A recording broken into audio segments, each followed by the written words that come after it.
Thank you very much, Anil. Good morning. My name is Richard Mahony. As Anil has explained, I run the consulting business at Ovum. Today, I'd like to share with you our view of the major sources of disruption and what we think you should do about them. Why? Quite simply because nobody is too big to fail. This Forbes cover story from 2007 is a useful reminder of that. Back then, Nokia was the undisputed king of the market. But as we all know, it sold its devices business to Microsoft only 7 years after the launch of the iPhone. 2007 was also the year that a company called Netflix decided that it might explore the potential of the home video streaming market. I still can't quite believe it was only 11 years ago that a central premise of the Netflix offer was that there were no fees for the late return of a DVD. But the point is, markets change. They're constantly disrupted by new technology. And the way that you respond to these new market realities will make or break your business over a relatively short period of time. We call these new disruptors industry realities, and I've got 5 of them to share with you today, and that we think that you will need to respond to them whether you're a telco, a media or internet player, a vendor or an enterprise. These new realities will shape us all. So our first reality is that the pace of change is going to accelerate. The unprecedented period of disruption we've seen over the last decade is just the start. And this is true across all of our indicators in Forecaster.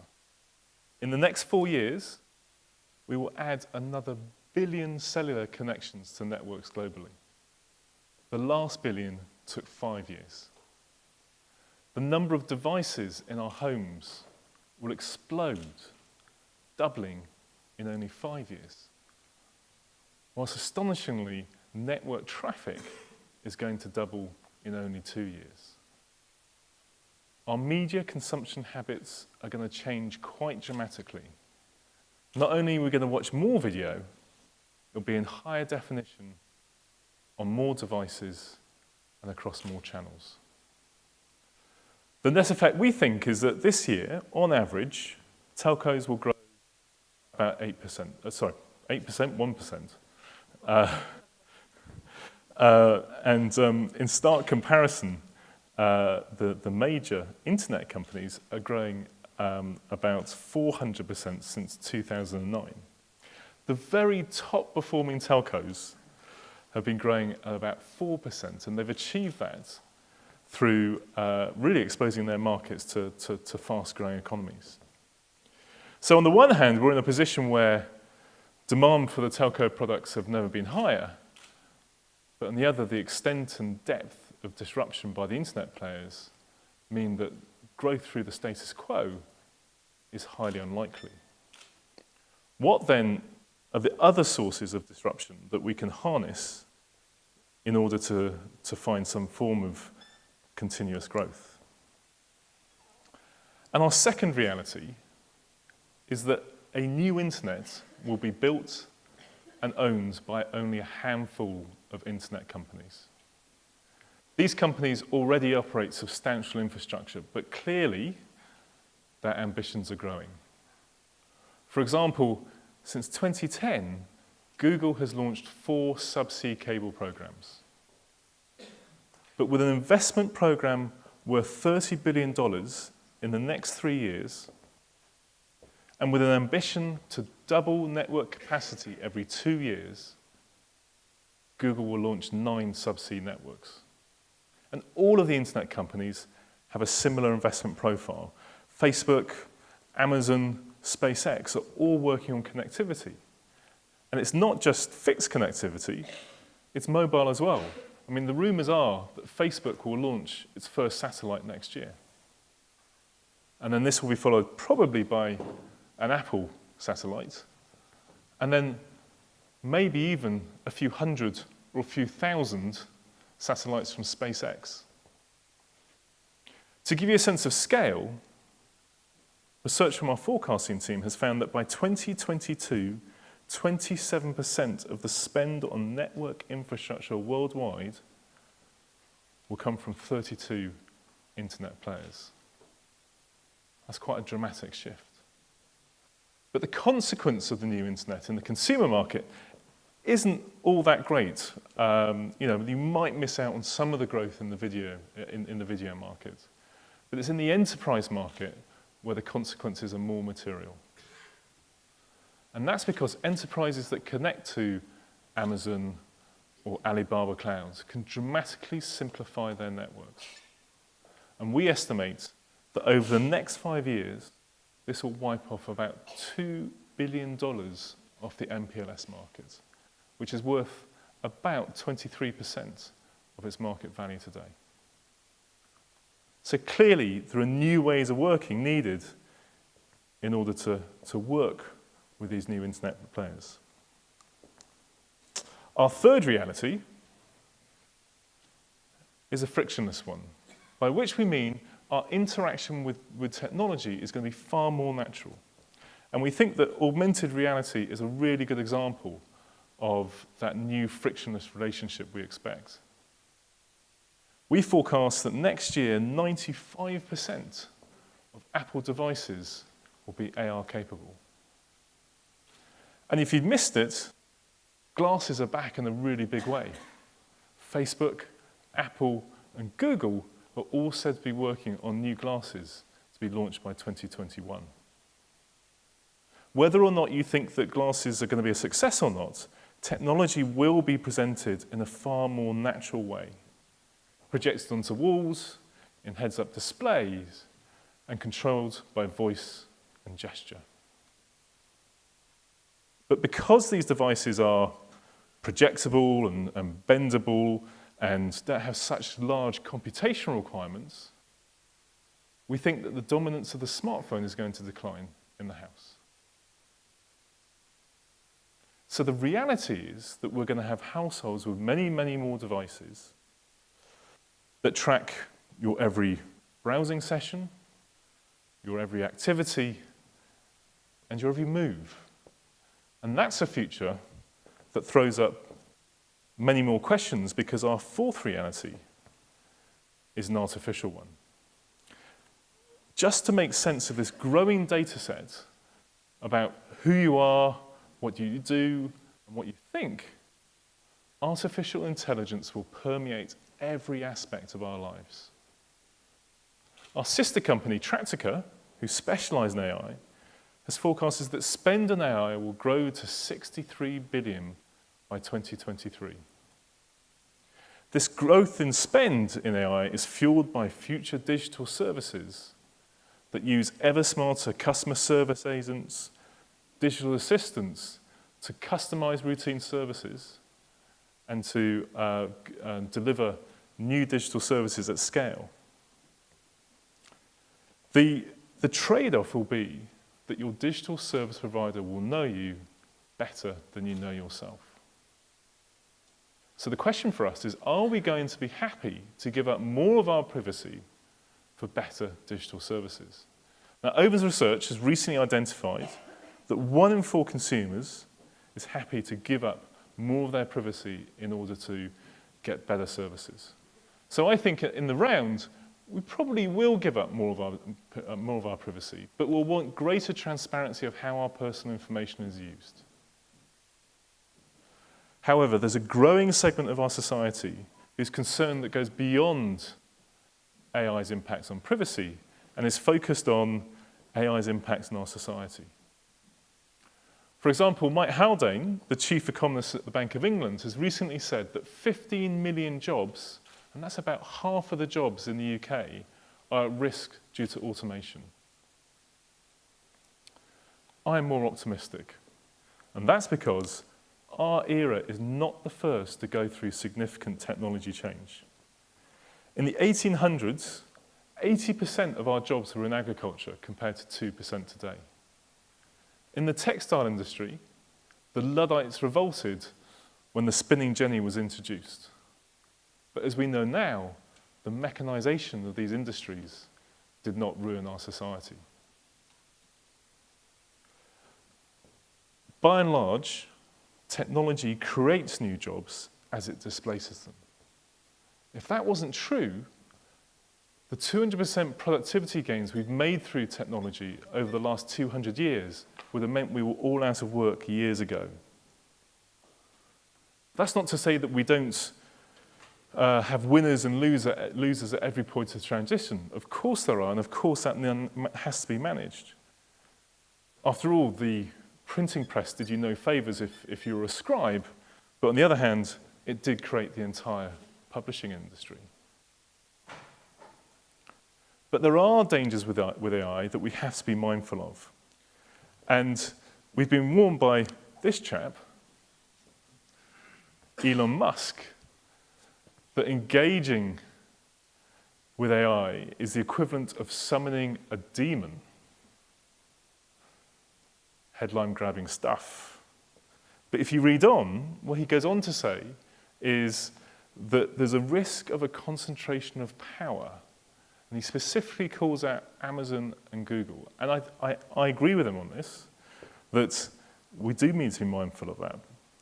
There's an old Chinese proverb that goes something like this, which is, if the wrong man uses the right means work in the wrong way. In other words, if you apply technology badly, you're going to have bad outcomes. But I would say no demons.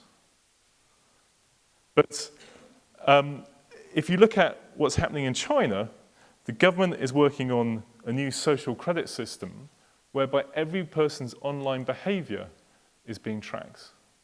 This profile is then combined with real real interactions that are also tracked digitally, such as where you live, where you go, and who you meet.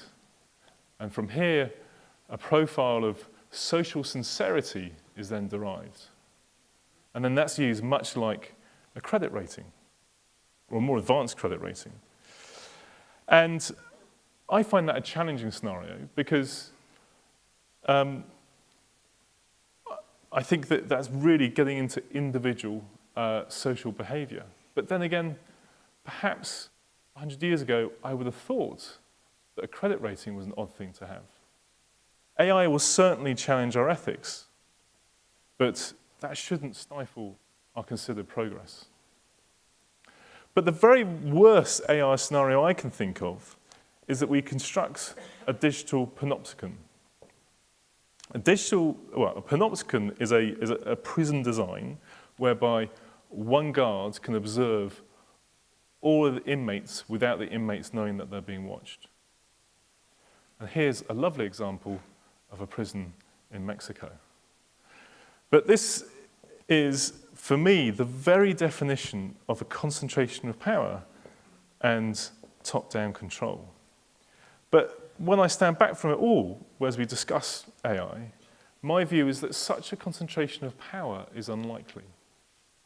And that's because no organization wants to take that kind of risk. Will Amazon really take on the responsibility for Alexa, even though you're controlling it? Will we, as a society, ever accept a not guilty plea from an individual who says, it wasn't me, it was my AI? I don't think so. More likely is that we will, by design, be held responsible for both our physical and digital actions. Our fifth and final reality is the reality of proximity. So far, the internet players have achieved their influential position by essentially building out a global platform.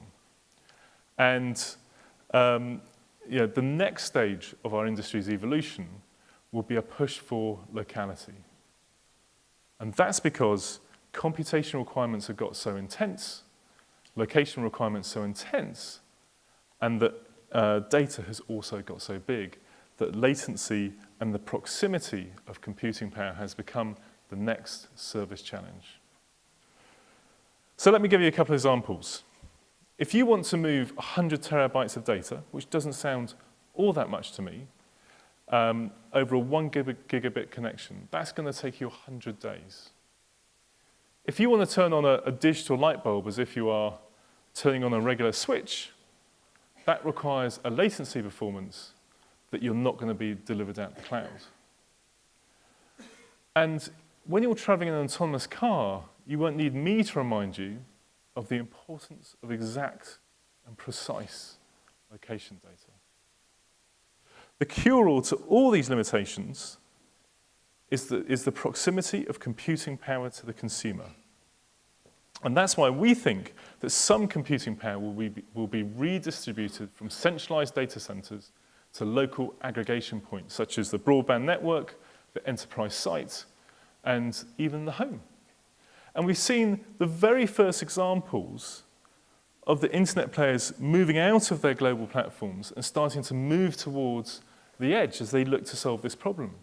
So, for example, Amazon has launched the Snowball Edge, which is an on-site storage solution for the enterprise. Amazon was also rumored to be launching its own set of switches, which would be installed on enterprise sites. And then this was very, very quickly denied as some vendor stocks were impacted. Google has launched its own routers called OnHub, and we were also very interested to see Nokia and Tencent announce a research relationship around 5G. And one thing they revealed is that they were looking at cellular vehicle communications to everything. So clearly, there's an opportunity here, not only for all of us to solve the problem of proximity, but also to work in cooperation with those with global platforms, because that's where we can bring together local and global assets. So what are the things that we think you should do about managing these new realities? Well, in terms of the faster change, clearly having a really good view in terms of your market scenarios, but also your role in the changing ecosystem is absolutely key.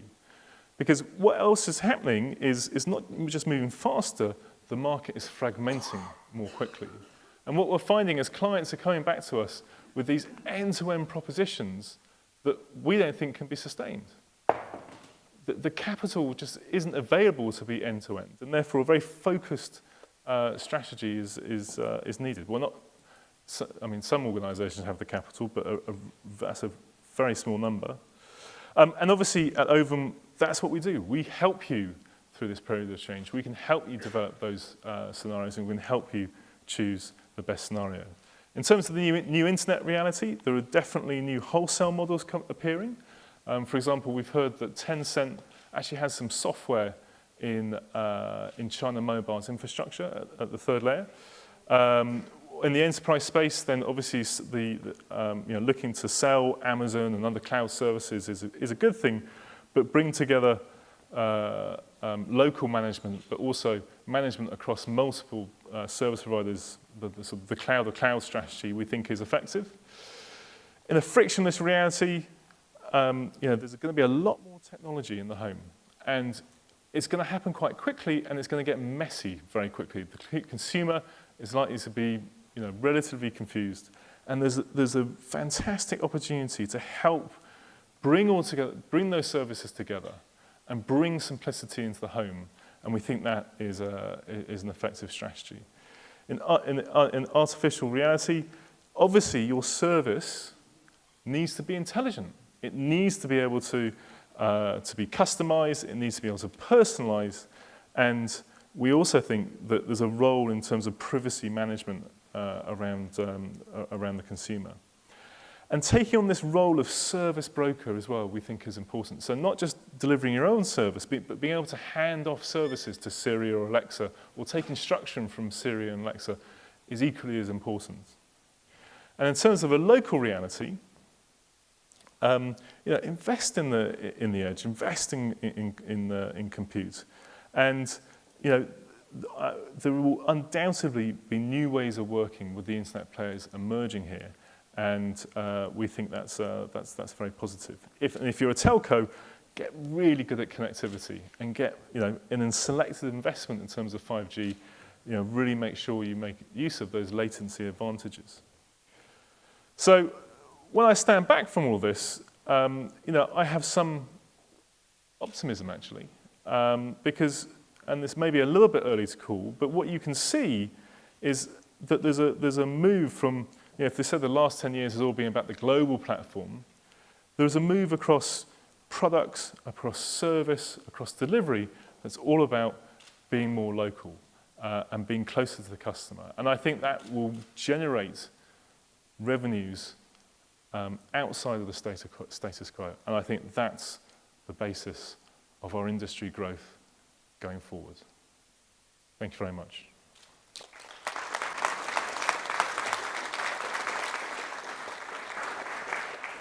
Thank you very much, Richard. And I think we've got time for one quick question, so let me just quickly ask you. I know that for ethical reasons, we are not allowed to invest in many of the companies that we talk about. Of course not. However, let me ask you that if you had the money and you were able to invest and you consider these realities, in this hypothetical situation. In this hypothetical situation, where would you invest? I would. How much money have I got? No, I would. I mean, I would definitely. I would invest in terms of looking to address that latency issue, and I think that will be at the edge of the network, but also in the home. There's this role to integrate services and to bring simplicity. Those are the two places I would invest. Okay. Well, thank you. Richard will be around if you'd like to probe him for more of his counsel later on. But for the moment, thank you very much. Thank you, Camille. Thank you.